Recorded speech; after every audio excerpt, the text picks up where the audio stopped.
You are watching the English news of Binh Phuoc radio, television station, and newspaper. I'm the Wang with the latest news for today. Binh Phuoc enhances satisfaction for insurance participants. Stunning cloud hunting spots in Binh Phuoc. Top leader hands over appointment decision to ambassador to Laos. Rye export top 6.1 million tons in 8 months. Social security policies have long been a priority for the party and state, with social and health insurance serving as essential pillars. Emphasizing the motto, citizens and businesses at the heart of service, Binh Phuoc Social Insurance has consistently organized dialogue, consultations, and support sessions to address public concerns regarding insurance policies. These efforts have fostered trust and increased satisfaction among participants and beneficiaries of the party and state social welfare programs. The dialogues also offer a platform for employees and employers to provide feedback, contributing to the improvement of professionalism and service quality among social insurance officials. To further boost satisfaction, the social insurance sector is implementing various solutions with a strong focus on administrative reforms. Streamlining procedures for social, health, and unemployment insurance aims to make service faster and more accessible for participants. The sector also prioritizes digitalization and electronic transactions, enabling citizens to interact with social insurance agencies more conveniently. Furthermore, communication channels have been expanded to promptly address participants' inquiries. In recent years, Binh Phuoc Farmer Association has launched various initiatives to help members increase household incomes. A standout model is the Cooperative Group in Tân Bình Quất, Đông Xoài City, which assists members in selling hand-woven products, offering participants a stable source of income. Despite challenges in marketing hand-woven goods, which often compete with cheaper plastic alternatives, the Cooperative Group has successfully linked local artisans with over 30 small traders in Đông Xoài market. This initiative not only brings economic benefits to farmers, but also support environmental protection by reducing plastic waste.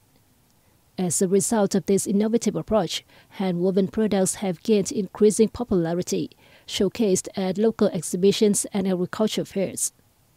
Traditional items such as baskets, trays, and sieves have sparked renewed interest, giving these crafts a fresh appeal in modern society. Weekends provide the perfect chance for adventure, and many travelers seek out new destinations to explore.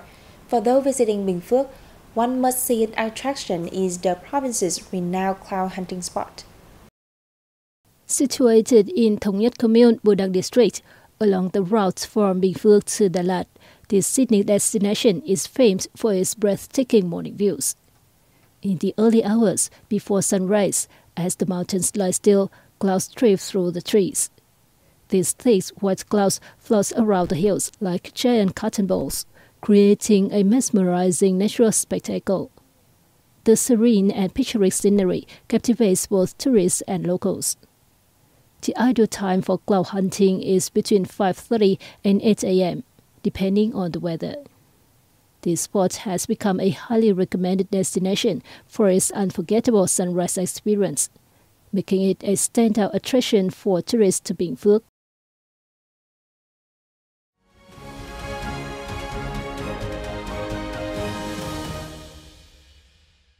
Party General Secretary President Tô Lâm on September 5th handed over decision to appoint Nguyễn Minh Tâm, Deputy Head of Party Central Committee Commission for External Relations, as Vietnamese ambassador to the Lao People's Democratic Republic.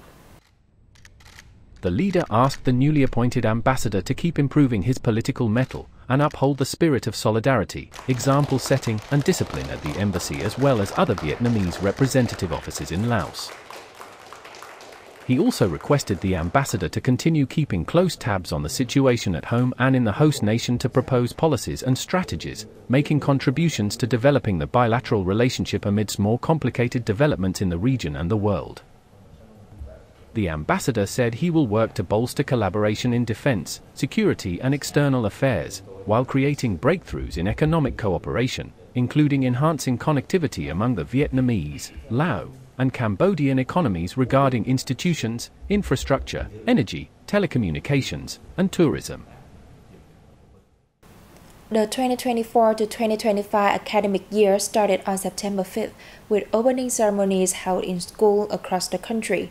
Leaders of the party and the state shared the joy with some 25 million students on this occasion. Prime Minister Phạm Minh Chính attended the opening ceremony of the 2024-2025 academic year at Nguyễn Đình Chiểu Junior High School for students with vision impairment in Hanoi. Prime Minister Chính said that the party and state have always considered education training as the top national policy and an extremely important area with decisive significance. And issued and effectively implemented many policies, mechanisms and strategies to develop education and training. He asked the Ministry of Education and Training and other ministries, sectors and localities to play the main role in creating a healthy environment in terms of law, culture, ethics and knowledge, developing a learning society. In the 2023-2024 academic year, the school had 1,548 students, including 145 vision-impaired students. This year, the number of students is nearly 1,600. On the occasion, Prime Minister Chính presented the school with computers for an IT classroom. The Ministry of Foreign Affairs held its regular press conference on September 5th. More details in the follow. During the ministry's regular press briefing in Hanoi on September 5th in response to a reporter's question about coordination efforts to protect Vietnamese citizens and vessels as Super Typhoon Yagi is about to land with winds reaching level 16, spokeswoman Pham Phu Hung said the Ministry of Foreign Affairs has directed Vietnamese representative agencies in China and the Philippines to proactively coordinate with local authorities to secure safe harbor for Vietnamese vessels, support rescue operations and ship repairs if necessary.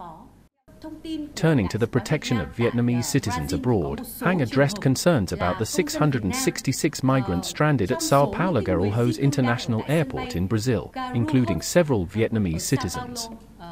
She reassured that the Vietnamese embassy in Brazil, under the ministry's direction, is working closely with local authorities to monitor the situation and take necessary measures to safeguard the citizens involved. Vietnam exported 6.16 million tons of rice in the first 8 months of this year, up 5.9% over the same period last year, the Ministry of Agriculture and Rural Development has said.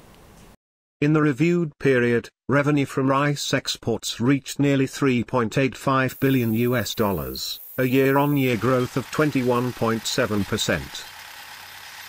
According to the ministry, along with the increase in output, the average rice export price in the period also rose about 14.8%, reaching $625 per ton. Indonesia, the Philippines and China are key markets for the Vietnamese rice. The country is also expanding markets to the Middle East, Africa, and South America. If the pace of shipment is maintained like at present, Vietnam could export 7.6 to 8 million tons of rice this year, bringing in a record turnover of $5 billion, according to insiders. The northern mountainous province of Hà Giang has been honored as the Asia's leading regional cultural destination 2024 by the World Travel Award. See more in the following report. The awards ceremony took place on September 3 in Manila, the Philippines. The title is significant in the World Travel Awards categories, focusing on criteria related to cultural preservation and sustainable development of natural resources and ecosystems. Earlier, Hà Giang was recognized as Asia's leading emerging tourism destination 2023. The province is home to over 20 ethnic groups. Each ethnicity has their own language, traditions, and subculture. Particularly, the Dong Van Karst Plateau in Dong Van District was recognized by UNESCO as a global geopark in 2010, marking it as the first of its kind in Vietnam, and the second in Southeast Asia, following Langkawi Park in Malaysia. And that's it for this edition of BPTV News. Thank you very much for your watching and see you next time.